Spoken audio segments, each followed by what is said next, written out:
अभी देखेंगे गोदाम। गोदाम किसे कहते हैं? भाई किसी भी वस्तु को यदि उत्पादित कर दिया है तो उसे स्टोर करके रखने के लिए जिस जगह की आवश्यकता होती है, जिस वातावरण की आवश्यकता होती है, उसे क्या कहते हैं? गोदाम। उत्पादन के बाद माल का विक्रय या उसका उपभोग करना तुरंत संभव नहीं होता है, इसलिए उसका क्या करना पड़ता है? संग्रह करना पड़ता है। और नाशवान वस्तुओं को सुरक्षित रखने के लिए गोदाम की आवश्यकता होती है। नाशवान वस्तु अर्थात कि अनाज या खाद्य पदार्थ कैसे होते हैं? नाशवान होते हैं कि उनकी जो समय मर्यादा होती है, कुछ ही समय तक वह सुरक्षित रह सकते हैं, जैसे कि फल सब्जियां इत्यादि। ये थोड़े ही दिनों में क्या होने लगते हैं? सड़ने लगते हैं, तो इसलिए इनके लिए कोल्ड स्टोरेज की आवश्यकता होती है। बहुत सी वस्तुओं की मांग मौसमी होती है और उसका उत्पादन पूरे वर्ष के दौरान होता है, तब ऐसी वस्तुओं को संग्रह करके रखा जाता है और जब मांग हो तब प्राप्य हो सके ऐसी व्यवस्था गोदाम द्वारा की जाती है। कई बार कच्चे माल का उत्पादन के लिए उपयोग किया जाए, इससे पूर्व उसका क्या किया जाता है? संग्रह करना आवश्यक होता है। इस प्रकार वाणिज्य के एक अंग के रूप में गोदाम की सेवा आवश्यक होती है। गोदाम का अर्थ देखेंगे कि गोदाम ऐसी सेवा है जिसमें उत्पादनों का संग्रह किया जाता है। उत्पादन अपने मूल स्वरूप में अक्षत रहे इस प्रकार से रखा जाता है। संग्रह दौरान उत्पादन के गुण बने रहे अथवा उसमें कम से कम परिवर्तन हो, इसका मुख्य उद्देश्य होता है। गोदाम के कारण समय तुष्टि गुण का सृजन होता है। गोदाम के कई प्रकार होते हैं, जैसे कि मालिक की दृष्टि के आधार पर निजी गोदाम होते हैं, सार्वजनिक गोदाम होते हैं। कर भुगतान की दृष्टि के आधार पर कर भरे हुए माल का गोदाम होता है, कर न भरे हुए माल का गोदाम होता है। फिर उपभोग की दृष्टि के आधार पर सामान्य गोदाम होते हैं और कुछ विशिष्ट गोदाम होते हैं। इस प्रकार मालिकी की दृष्टि से गोदाम के प्रकार हम देखेंगे कि निजी गोदाम किसे कहते हैं? व्यापारी या उत्पादकों के अपने माल का संग्रह करने के लिए अपनी आवश्यकता के अनुसार निजी मालिकी के गोदाम होते हैं। ऐसे गोदामों को हम क्या कहते हैं? निजी मालिकी के गोदाम कहते हैं। सेकंड है सार्वजनिक गोदाम। जिन गोदामों का उपयोग अपने धंधे या हेतु के लिए नहीं किया जाता बल्कि आम जनता द्वारा किया जाता है, उन्हें सार्वजनिक गोदाम कहते हैं। इन गोदामों की मालिकी निजी व्यक्ति या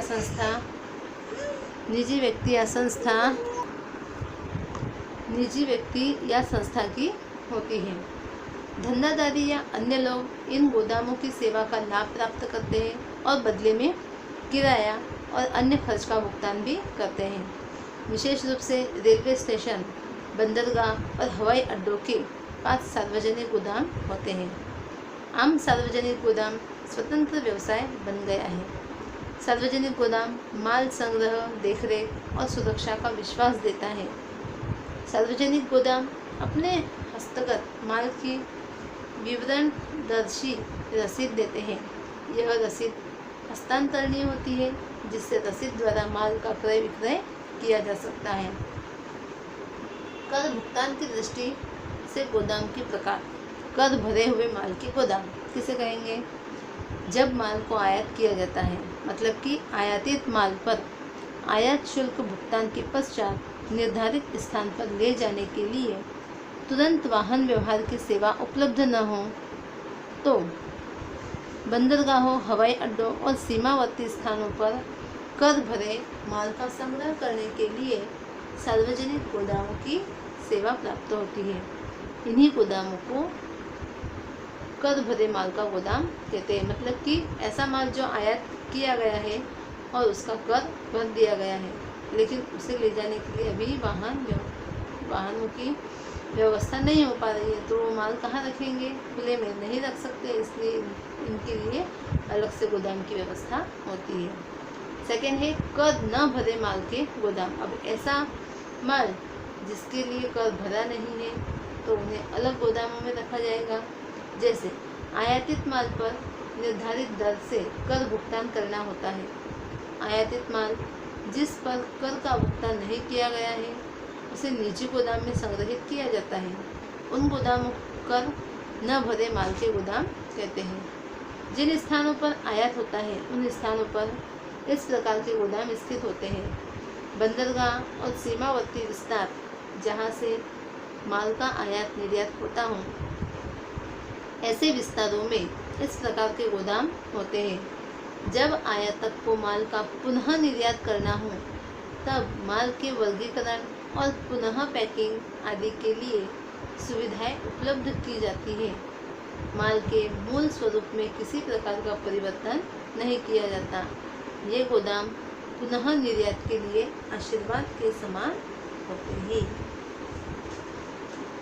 मतलब क्या होता है कि किसी और जगह से माल को आयात करवाया गया है और दूसरी जगह पर उसे वहीं से निर्यात करना है, लेकिन रास्ते में माल को कुछ क्षति न हो इसके लिए उस माल में परिवर्तन नहीं किया जाएगा, बल्कि उसकी पैकिंग में परिवर्तन किया जा सकता है या फिर से पैकिंग की जा सकती है।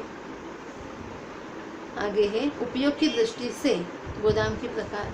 तो सामान्य गोदाम जिस माल के संग्रह, देखरेख और सुरक्षा के लिए विशेष अथवा अलग सेवा न देनी पड़े, ऐसे माल के संग्रह के गोदाम को सामान्य गोदाम कहते हैं। इन गोदामों में लगभग सभी प्रकार के आकार, कद, वजन और स्वरूप वाले माल संग्रहित किए जाते हैं। इस प्रकार के गोदामों का प्रमाण अधिक दिखाई देता है।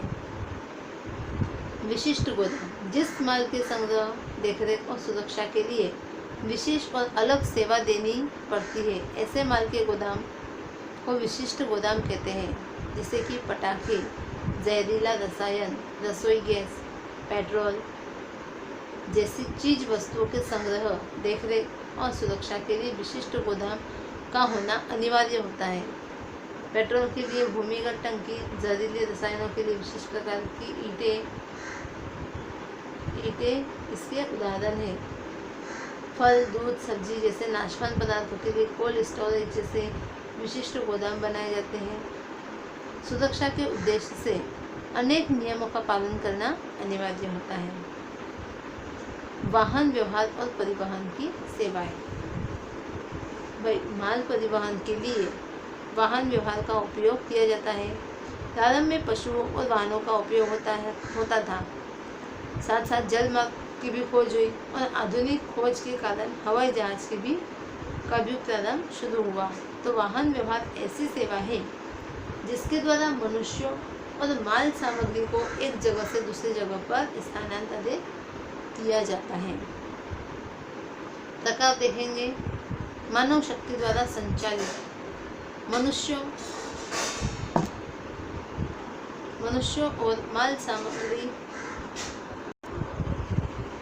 और माल सामग्री के स्थानांतरण के लिए मानव शक्ति द्वारा संचालित वाहन आज भी प्रचलित है और पर्यावरण के अनुकूल है।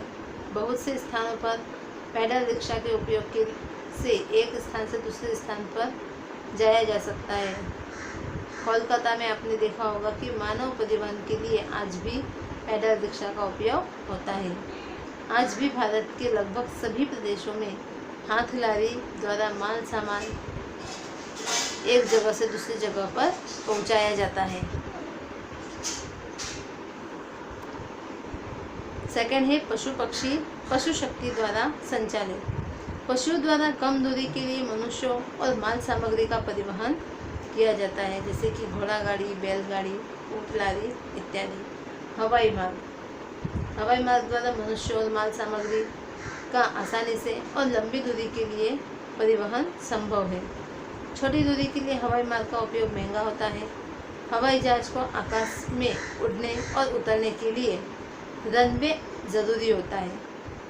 कम समय की दूरी के लिए कम मनुष्यों और माल सामग्री के लिए जहां रनवे न बनाया जा सके, ऐसी दुर्गम विस्तारों के लिए हेलीकॉप्टर की सेवा अधिक उपयोगी होती है। भूमि मार्ग जैसे रेलवे द्वारा मनुष्यों, माल सामग्री का परिवहन होता है। इंजन में सामान्य रूप से डीजल विद्युत का उपयोग चालक बल के रूप में किया जाता है।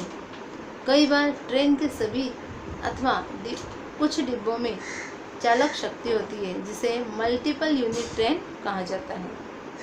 रेलवे में आज चालक शक्ति के रूप में केबल, गुरुत्वाकर्षण, चुंबकीय शक्ति का भी उपयोग होता है।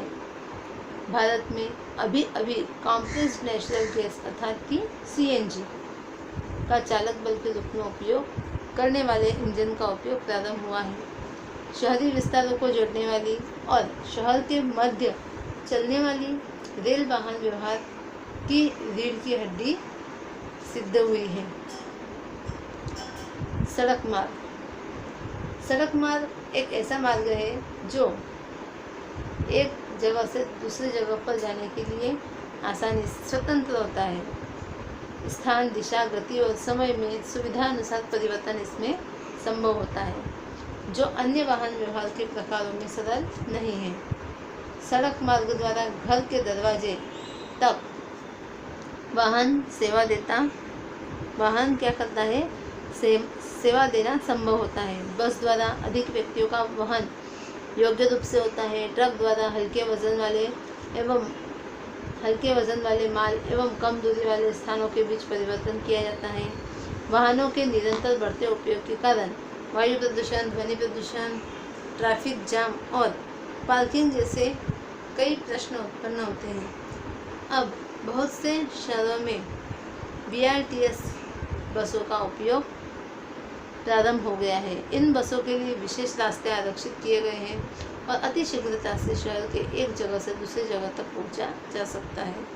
दो बसों के बीच समय अवधि कम होने से सेवा का सातत्य बना रहता है।